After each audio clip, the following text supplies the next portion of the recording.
In the federal courthouse, a reporter had already arranged his notes for the story everyone expected: Mitchell convicted. Charles Mitchell waited at the defense table, the old confidence thinned down to a face watching 12 strangers. The foreman paused just long enough for the room to lean forward. Then came the answer: not guilty. The verdict freed Mitchell. It did not free Wall Street. That is where the final contradiction begins: a banker could win the legal trial, while finance lost the public one. The Mitchell trial opened on May 16, 1933, in a courtroom with stained walls, worn flooring, and a crowd dressed as if money itself were on trial. The government argued that Mitchell's stock sale to his wife was not a real sale at all, but a device to erase taxes after the crash. His lawyer, Max Steuer, gave the opposite story. Mitchell, he said, was a large public target offered up to satisfy anger. The issue sounded technical: tax losses, transfers, repurchases, advice from counsel. The room understood something simpler. A banker who had sold confidence to the country was asking a jury to see his private escape route as ordinary prudence. The trial kept returning to one domestic scene: Charles and Elizabeth Mitchell, husband and wife, exchanging stock and letters while National City shares fell. Elizabeth could not take the stand. Mitchell could. He told the jury he had not dumped the shares into the market because that would have hurt the bank, its employees, and its customers.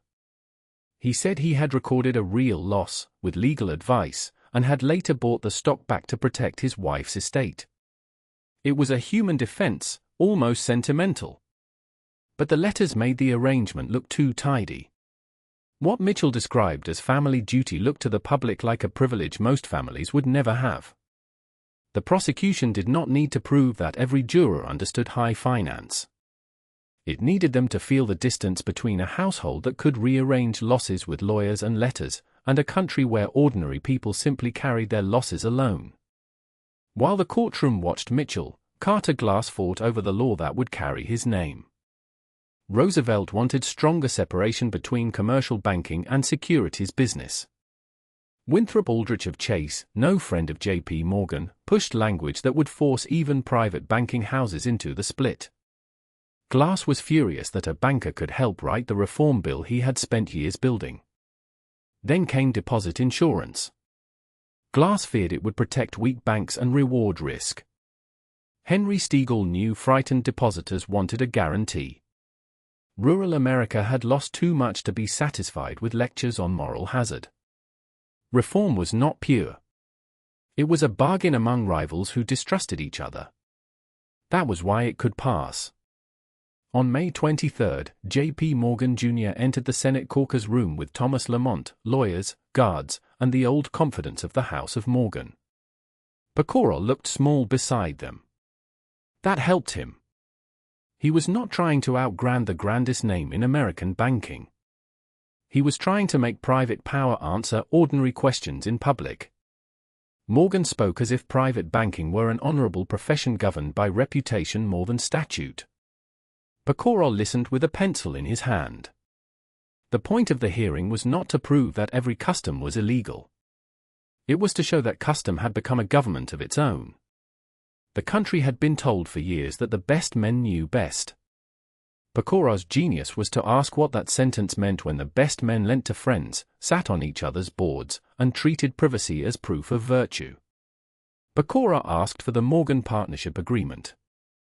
The Morgan lawyers protested. The document was private, almost sacred. Pecora won.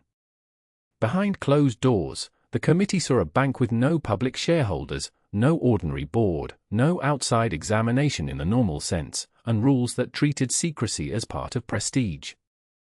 The firm did not want small accounts. It did not advertise. It admitted clients through introductions and relationships. It held hundreds of millions in deposits while insisting it was not the kind of bank that needed to be examined like other banks.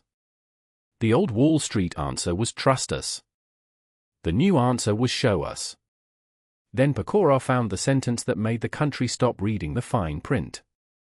Jack Morgan had paid no federal income tax in 1931 and 1932. None of the Morgan partners had paid federal income tax in those years either. The deductions were legal, cleared by lawyers and accountants, and rooted in losses that the Depression had made real. Legality did not save the optics. Millions of Americans had lost wages, homes, deposits, and hope. Now they learned that the men most associated with financial authority could emerge from the tax system owing nothing. The hearing was no longer only about banking structure. It was about whether the rules had been written for the same country. Glass hated the spectacle. He accused the hearings of turning into a circus and nearly derailed the investigation he had quietly fed when it served his bill.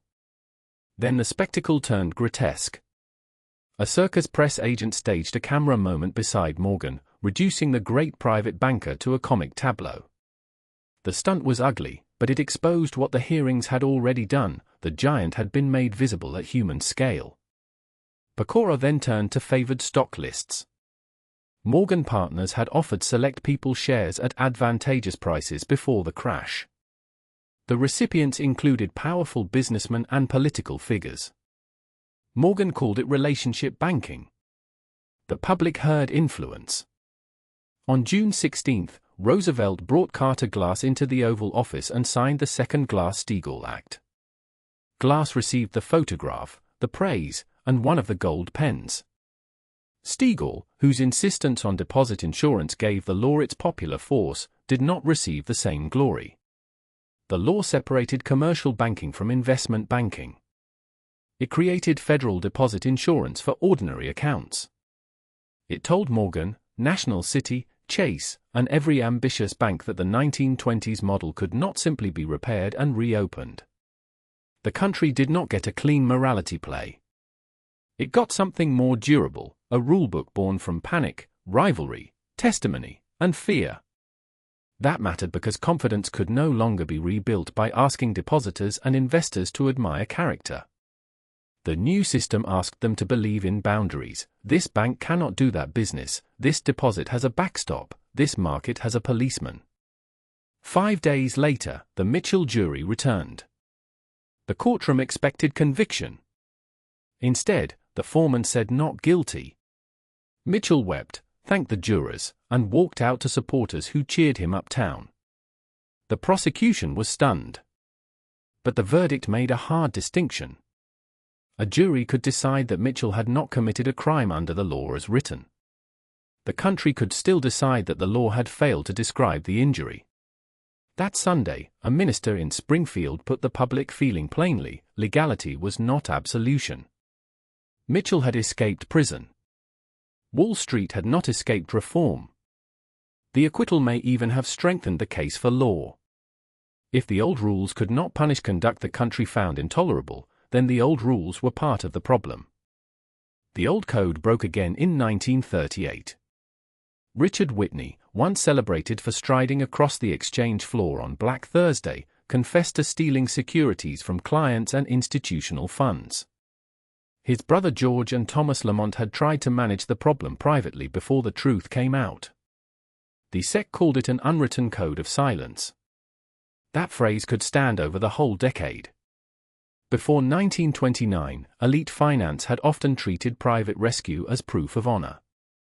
After 1929, private rescue looked like concealment.